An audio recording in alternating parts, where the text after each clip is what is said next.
Mwambie tena karibu kwenye ibada. Bwana Yesu asifiwe sana. Haleluya, kanisa la Mungu. Ujumbe tulio nao ni nguvu ya msalaba wa Yesu Kristo. Nguvu ya msalaba wa Yesu Kristo. Na asubuhi ya leo tunaanza kuangalia jambo la tatu. Nguvu ya msalaba wa Yesu Kristo. Tunaangalia jambo la tatu. Nalo linasema msalaba una nguvu ya urejesho. Msalaba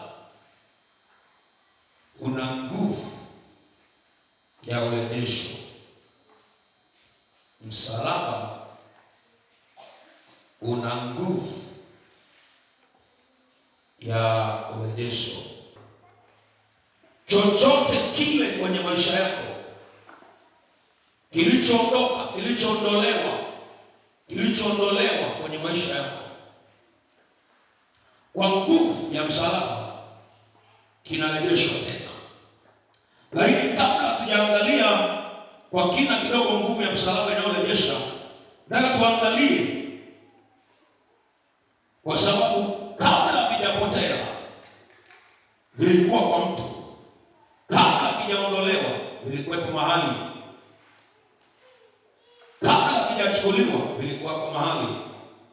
Nataka tuangalie namna ambavyo mwanadamu, mtu alipoteza alivyokuwa amepewa na Mungu, ili tunapoingia kwenye urejesho uwe na uelewa ya kwamba kuna vitu Mungu alikupa, yawezekana kwa sababu ambazo hujui viliondoka kwenye maisha yako. Kuna vitu Mungu ambavyo alikusudia, yawezekana hata uelewe ya kwamba Mungu alikusudia kwenye hayo, ili ujue ya kwamba kuna vitu ambavyo Mungu alikusudia. Na kama Mungu alikusudia, hata kama ukuwahi kuwa navyo, kwa kuwa ni Mungu alikusudia, maana yake kwa kupitia msalaba wa Yesu Kristo vilejee kwenye maisha yako katika jina la Yesu aliye hai. Amen. Vilejee kwenye maisha yako katika jina la Yesu aliye hai. Amen. Kwenye Zaburi ya 8. Zaburi ya 8. Ukianza na mstari wa 4. Zaburi ya 8. Ukianza na mstari wa 4. Maandiko yanasema, mtu ni kitu gani hata umkumbuke? Binadamu hata umwangalie? Mtu ni kitu gani hata umkumbuke? Na binadamu hata umwangalie? Mstari wa 5. Umemfanya mdogo punde kuliko Mungu, umemvika taji ya utukufu na heshima. Mstari wa 6. Umemtawaza juu ya kazi za mikono yako, umevitia vitu vyote chini ya miguu yake. Mstari wa 8. Kondoo, ng'ombe wote pia, na wanyama wa kondeni. Mstari wa 8. Ndege wa angani na samaki wa baharini, na kila kipitacho njia za baharini. Bwana Yesu asifiwe. Jinsi ulivyo wewe ni wa thamani. Ni wa thamani sio kwa sababu una vitu, ni wa thamani kwa sababu umeumbwa kwa sura ya Mungu na kwa mfano wa Mungu. Amen. Ingekuwa kwamba sisi ni wa thamani kwa sababu ya vitu, kuna watu wakuu waliopita hapa duniani, hawakuwa hata na nyumba, hawakuwa hata na punda, hawakuwa hata na chochote. Biblia inasema Yohana hakuwa na mahali hata pa kulasa kichwa chake yeye mwenyewe, hakuwa hata na nyumba. Yesu alipita hapa, hakuwa hata na mahali pa kulasa kichwa chake mwenyewe. Thamani yako ni kubwa sana mbele za Mungu. Amen. Lakini thamani yako inaongezeka zaidi unapomsalia Mungu matunda. Saidia kumwambia jirani yako, msalie Mungu matunda. Mwambie msalie Mungu matunda. Thamani yako inaongezeka mbele za Mungu wewe unapozaa matunda. Lakini wewe ni wa thamani, vyovyote ulivyo, wewe ni wa thamani kwa sababu umeumbwa kwa sura ya Mungu na umeumbwa kwa mfano wa Mungu. Bwana Yesu asifiwe. Bwana asifiwe. Amemfanya mdogo punde kuliko Mungu. Baada ya Mungu mwanadamu. Baada ya Mungu mwanadamu, wala sio malaika. Kwenye mstari wa 6 Biblia inasema hivi, umemtawaza juu ya kazi za mikono yako. Umemtawaza juu ya kazi za mikono yako. Chochote kile ambacho Mungu alikiumba alimpa mwanadamu akimiliki. Chochote. Biblia inasema umemtawaza, umemilikisha, umempa kutawala. Chochote kilichoumbwa na Mungu, Mungu alimpa mwanadamu kukimiliki na kukitawala. Chochote ambacho nakijua na aidha ukijua, Mungu amekupa wewe kumiliki na kutawala. Vyote, kazi zote za mikono ya Mungu amepewa mwanadamu, na huyo mwanadamu ni wewe. Biblia inasema, Mungu akasema, na tufanye mtu kwa mfano wetu. Mwanzo sura ya 1 mstari wa 26 na wa 27. Mungu akasema, na tufanye mtu kwa mfano wetu na kwa sura yetu, wakatawale. Lengo la wewe kuwepo ili utawale. Lengo la wewe kuwepo ili umiliki. Mstari wa 27. Mungu akamuumba mtu kwa mfano wake. Kwa mfano wa Mungu alimuumba mwanamume na mwanamke aliwaumba. Wasangalia kwenye mstari wa 26. Biblia inatuambia lengo la Mungu kumuumba mtu ili amiliki na kutawala. Ili amiliki na kutawala. Amen. Biblia inasema atawale samaki wa baharini. Sasa unielewe. Mungu aliumba samaki wa baharini ili watawaliwe na mwanadamu. Lengo la kuumba samaki wa baharini ili watawaliwe na mwanadamu, wamilikiwe na mwanadamu. Hilo ndilo lilokuwa lengo. Kumbuka kwamba uumbaji wote wa Mungu, Mungu aliumba kwa ajili ya mwanadamu, kwa ajili ya mtu.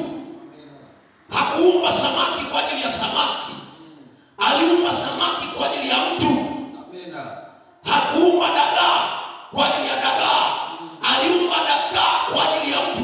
Chochote kile ambacho kiko baharini, Mungu alikiumba kwa ajili ya mwanadamu.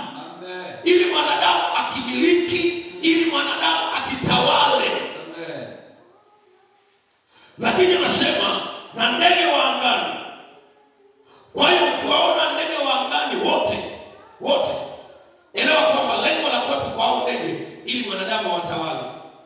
Ili mwanadamu awamiliki. Biblia inasema na nchi yote pia. Bwana Yesu asifiwe. Amen. Bwana asifiwe. Amen. Ulize jirani yako, unamiliki hata kipande cha ardhi wewe? Unamiliki hata kipande cha ardhi? Yaani kwa nini mwambie mtu ameshinda kumiliki samaki sawa? Haya, ndege wa angani ameshinda sawa. Jamani, hata kipande cha ardhi hauna. Achana na familia kwako. Hata kipande cha ardhi hauna. Okay, unamiliki nini sasa mwenzetu? Unachomiliki nini? Kwa sababu hata kipande cha ardhi hauna. Bwana Yesu asifiwe. Bwana asifiwe. Sasa kumwambia jirani yako sio mzururaji duniani. Kama hauna unachomiliki wewe ni mzururaji duniani. Umekuja tu kuzurura mazura. Umepoteza kusudi la kuwepo. Ni mzururaji. Lengo la wewe kuwepo ili umiliki. Ili umiliki lazima kiwepo unacho miliki. Kwenye mambo ya lazima duniani ni lazima uwe na kitu cha kumiliki, kwa sababu wewe uliumbwa ili umiliki. Wengine wanamiliki simu tu, wanamiliki simu tu, wanamiliki simu kali, simu anamuuliza sasa simu, okay, sawa, miliki simu sawa, inakusaidia nini? Kuingia tu mtandaoni na kupiga picha, piga picha nzuri, chapa inatoka vizuri, basi unajisikia raha. No, pamoja na kumiliki simu, miliki na vitu vingine. Okay, nimekuonyesha kwamba Mungu alimuumba mtu ili amiliki, ili atawale. Sasa kwenye sura ya 3 ya kitabu cha Mwanzo tunakutana na kupoteza. Mwanadamu anapoteza vyote alivyopewa, pamoja na kwamba ameumbwa kwa sura ya Mungu na kwa mfano wa Mungu, lakini bado anapoteza. Kwenye sura ya 3 ya kitabu cha Mwanzo mstari wa 9, sura ya 3 ya kitabu cha Mwanzo tukianzia mstari wa 9, Biblia inasema Bwana Mungu akamwita Adamu, uko wapi? Akamwambia, uko wapi? Bwana Mungu akamwita Adamu, akamwambia, uko wapi? Neno hili linatuonyesha Adamu amepoteza. Amepoteza nini? Nafasi. Kuna mahali unatakiwa kuwa. Kuna mahali unatakiwa kuwa katika jina la Yesu aliye hai. Kuna mahali unatakiwa kuwa. Mungu anamuuliza Adamu uko wapi? Maana kuna mahali ambapo Adamu na Mungu huwa wanakutania. Mungu huwa anakutana na Adamu. Akisema nahitaji kwenda kwa Adamu, anaenda anamkuta. Lakini kaenda hayupo. Anauliza Adamu uko wapi? Sasa unaweza kuelewa. Mungu anaenda anajua utakuta kwenye biashara au hata ujiuliza tena Mafilombe yuko wapi? Huyu Angelina yuko wapi? Itakiwa kwenye biashara. Angelina yupo kwenye biashara, yuko busy mbugani. Mungu anashangaa, huyu Angelina anatakiwa awe kwenye biashara. Imekuwaje yuko mbugani? Imekuwaje yuko mbugani? Imekuwaje? Anaenda kwenye elimu, anashangaa huko kwenye elimu. Anasema huyu binti ilitakiwa awe kwenye elimu. Imekuwaje yuko kwenye elimu? Macho yamemtoka, binti anataka kuingia kwenye ndoa. Mimi niolewe tu. No, wewe unatakiwa kwenda huko kwanza. Unatakiwa kuwa kwenye elimu. Kwa sababu elimu ndio mlango wa kufanikiwa kwako. Elimu ndio mlango wa kustawi kwako, ndio mlango wa kuendelea kwako. Soma kwanza. Niolewe tu. Kana kuoa kajamaa katesaji, kanajua kutesa na kunyanyasa. Kanajua kutesa na kunyanyasa. Naanguka kwenye mikono ya mtu ambaye anajua kutesa na kunyanyasa. Alafu baadaye unaanza kumlaumu Mungu. Mungu ulinipa mimi mwanaume huyu. Mungu anasema mimi sijakupa, ulijipa mwenyewe. Mimi sija. Kuna baadhi ya mambo ambayo yanatesa maisha ya watu waliyataka wenyewe. Na uelewa msemo wa dunia unasema mtoto akilia wembe. Mtoto akilia wembe. Kuna mambo mengine ni wewe.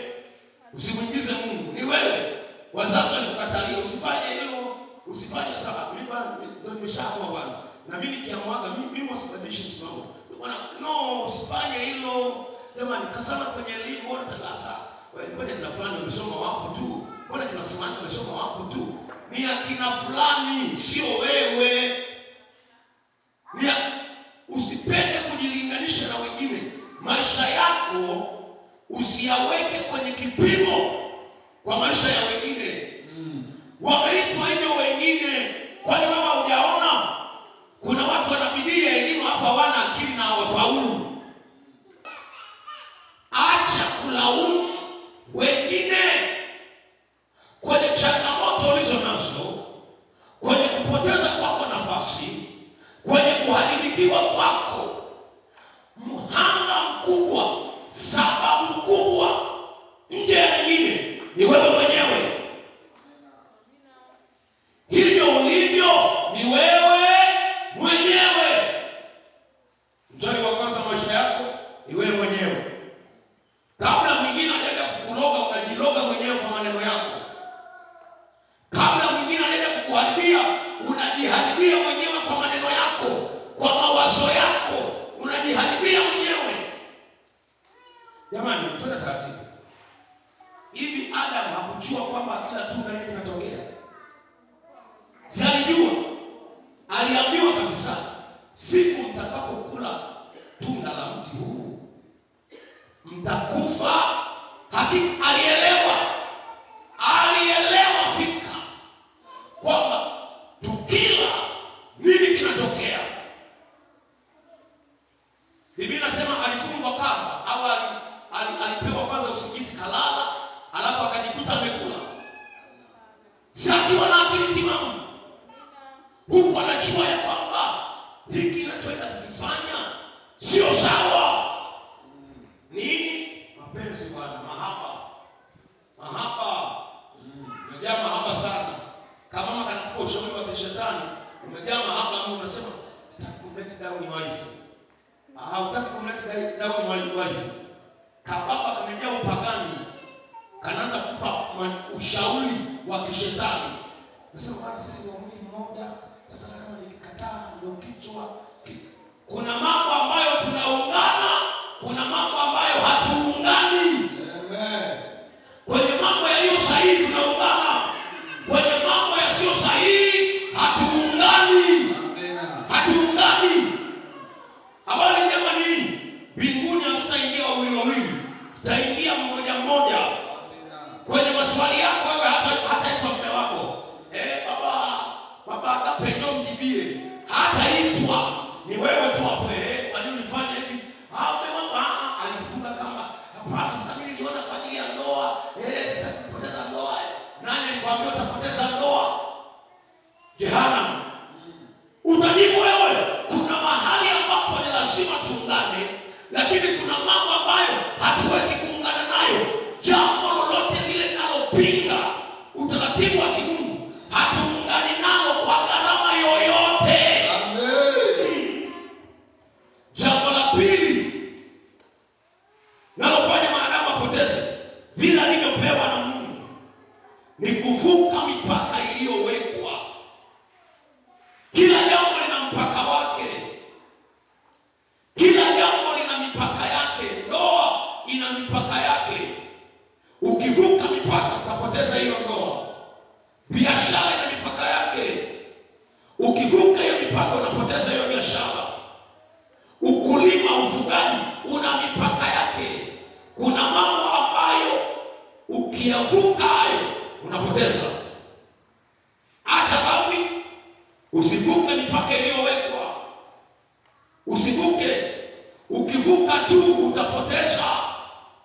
Adamu alivuka mipaka aliyopewa na Mungu. Mambo mengine sio dhambi, lakini wewe hutaki kuyafanya. Ukisoma vizuri kwenye nyaraka za Paulo kwa Korinto, Biblia inasema, kumbuke vizuri mstari ngapi? Mimi ni kama sura ya 9 mstari wa 27. Kwa Korinto wa kwanza 9:27 kama niko sawa sawa. Biblia inasema hivi: wale wanaoshindana kwa mambo ya dunia hujizuia kwa vyote kusudi wapate taji inayoharibika. Sio zaidi sana sisi ambao tutapata taji isiyoharibika. Kuna mambo ambayo sio dhambi, lakini lazima ujiepushe nayo ili ufike mahali unapotakiwa kufika. Hiyo tatu. Lakini nirudie hili. Mwanamke yoyote yule ambaye hataki kutawaliwa asiolewe. Nanisikia wanawake? Nanisikia? Mwanamke yoyote duniani kama hauhitaji kutawaliwa, kuwa chini ya utawala fulani, usiolewe. Tunaelewana? Ndoa leo ni ngumu kwa sababu wanawake mnavuka mipaka iliyowekwa. Biblia inasema ya kwamba naye atakutawala. Hakuna namna familia ikawa na watawala wawili. Mama na sharubu, baba na sharubu. Mama anasema, baba anasema. Hiyo ni nyumba, sio nyumba. Kuna mipaka fulani ikivukwa, ndoa ipo tena. Bwana Yesu asifiwe. Amen. Bwana Yesu asifiwe. Amen. Mwanaume anautafsiri upendo wa mwanamke kwa utii. Yaani ili mwanaume aone kwamba huyu mwanamke ananipenda, viwango vyako vya utii ndivyo vinavyotafsiri upendo wa mwanaume. Amina.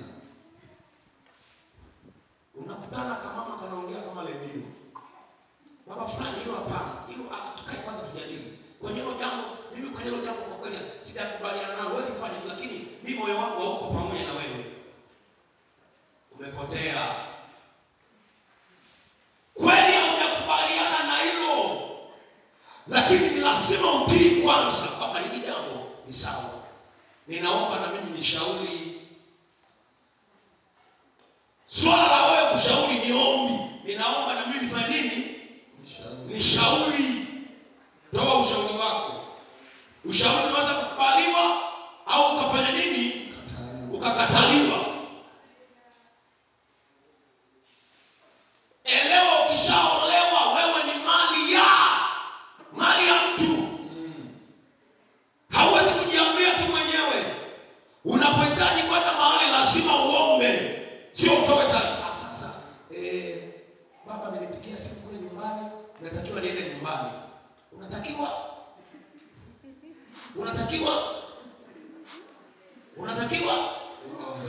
baba amenipigia simu, amesema niende nyumbani. Kwa hiyo mimi nilikuwa nakwambia mimi kesho naenda nyumbani.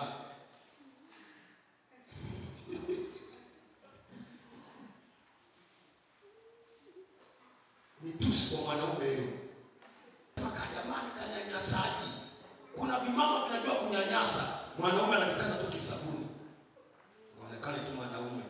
Lakini akirudi ndani, moyoni anatukutia maisha hivyo. Kama mama kanampiga vikao, kaa hapa. Leo tunani tukeni jambo niambie liko. Jamaa anakaa anajieleza.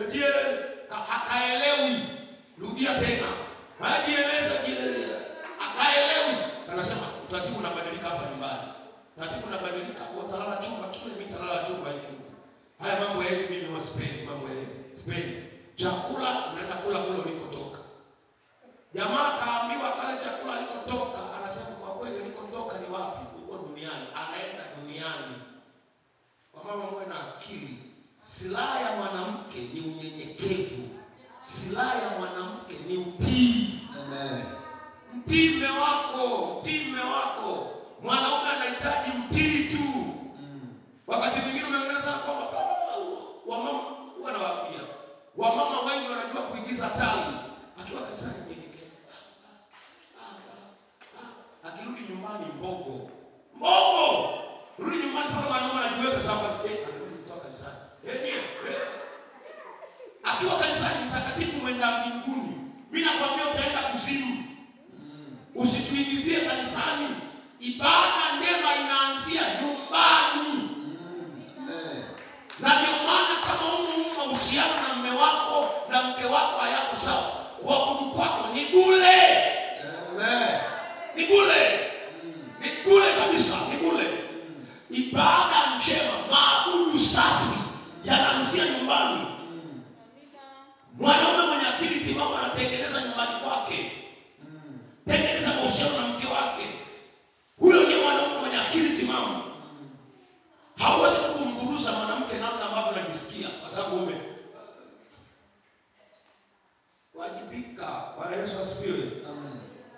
Vijana siku hizo wanajua kuchomekea, wataki kuwajibika.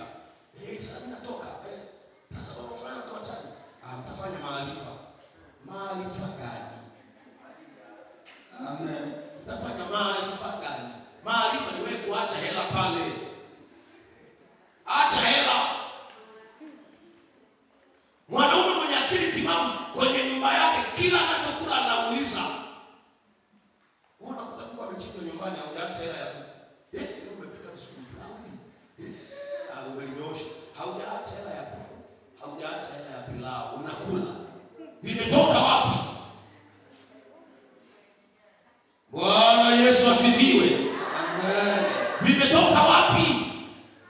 Baba au mwanaume ni chanzo, ni asili, chanzo cha furaha, chanzo cha amani, asili ya mema, asili. Mwanaume yoyote yule, baba yoyote yule, asipokuwa chanzo, hiyo familia haipo. Biblia inasema mwanamke ni msaidizi. Anakusaidia nini? Kwenye yale unaoyaanzisha kama baba. Mapepo yanawashawishi watu. Mapepo yanawajaza kiburi watu. Mapepo yanawajaza kujiamini watu. Kuna watu wengine wanajiamini kwa sababu mapepo yanawajaza kujiamini. Jiamini. Anajiamini. Baada ya muda fulani anagundua yeye wa kawaida. Ni wa kawaida, ameshapoteza. Kama ni ajira, kama ni kazi, kama ni biashara, ameshapoteza. Kuna ushawishi wa mapepo yanawashawishi watu kupoteza maisha yao ya utakatifu. Kwamba bwana unaweza tu na ukaishi tu kawaida, unaweza tu. Mapepo yanashawishi. Kuna ushawishi wa mapepo. Mungu akulinde katika jina la Yesu. Alinde mawazo yako katika jina la Yesu aliye hai. Okay.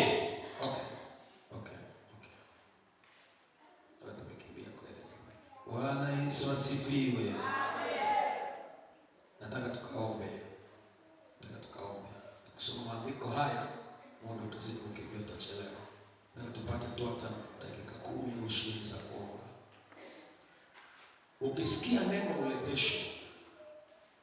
urejesho, maana yake ni kurudishwa.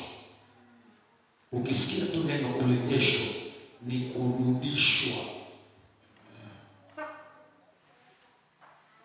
Hili neno urejesho maana yake nyingine ni ukombozi. Sijajua kama umeshaelewa. Hauwezi kwenda kukomboa kitu ambacho hakikuwa cha kwako. Tunaelewana kanisa? Hauwezi kwenda kukomboa kitu ambacho hakikuwa cha kwako. Sasa unielewe. Biblia inasema hivi. Pale msalabani Yesu alikuwa analipa gharama. Gharama ya nini? Gharama ya kutupata sisi. Gharama ya kuturejesha. Kuturejesha wapi? Kwenye kitabu cha Mwanzo 3:23. Biblia inasema mwanadamu alifukuzwa ili arejeshwe tena kwa Mungu. Ni lazima gharama ilipwe. Alikuwa analipa gharama ya kuturejesha kwa Mungu. Maana kupitia msalaba wa Yesu tumerejeshwa tena kwa Bwana, tumerudishwa tena kwa Mungu, lakini ni kwa gharama ya mauti ya Yesu pale msalabani. Ndio maana tumerejeshwa kwake. Amen. Ukisoma Biblia kwenye Petro wa kwanza sura ya kwanza mstari wa 18 na 19, Biblia inasema mlikombolewa, mlirejeshwa kwa damu takatifu ya thamani, isiyo na hatia, isiyo na mawaa. Maana anazungumza juu ya kurejeshwa. Tulikuwa kwa Mungu, kwa Mungu, tukaenda kwa shetani.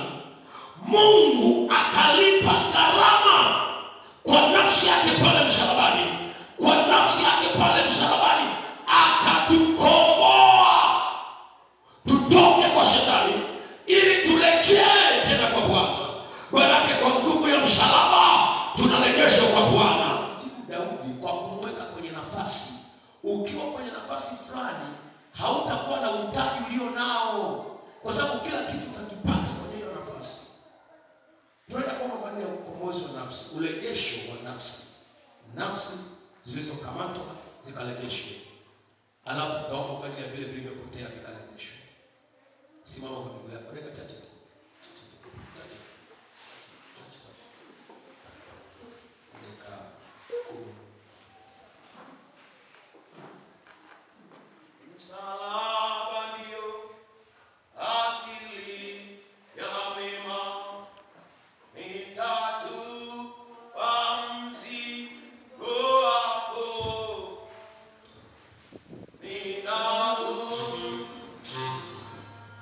Ula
vitapike, visima vitapike, milima itapike, itapike, itapike, itapike, itapike. Machoka yaliyomeza zamani na yapasua matumbo yake, na yapasua matumbo yake, yatapike nafsi, yatapike roho. Hiyo milima, haya mawe yatapike, hizo hizi kwa jina la Yesu. Na pasua hiyo miguu za mipaka kapigwa chuma, na mipaka kapigwa chuma, na pasua hiyo viungo za mipaka kapigwa chuma, na mipaka kapigwa chuma, kwa nyundo ya damu ya Yesu. Na pasua hiyo nyama, na pasua hiyo mawe leo hii Yesu, na kwa jina la Yesu. Yes. Uko uliko katika jina la Yesu. Shika sadaka yako tukamshukuru Bwana. Shika sadaka yako tukamshukuru Bwana. Katika jina la Yesu. Katika jina la Yesu. Katika jina la Yesu. Baba nakushukuru katika jina la Yesu. Nasema asante kwa ajili ya ibada hii. Tunakuinulia sadaka hizi Bwana. Tunaziambatanisha na damu ya Yesu. Tunaziambatanisha na msalaba wa Yesu. Zipate nguvu kwenye ulimwengu wa roho, ili ya kwamba Bwana urejesho ukamilike katika jina la Yesu. Katika jina la Yesu. Katika jina la Yesu. Katika jina la Yesu. Kwa damu ya Yesu. Asante Bwana. Sikubali na kuzitakabali dhabihu na sadaka zetu hizi katika jina la Yesu Kristo. Amen. Karibu mtolee Bwana dhabihu na sadaka.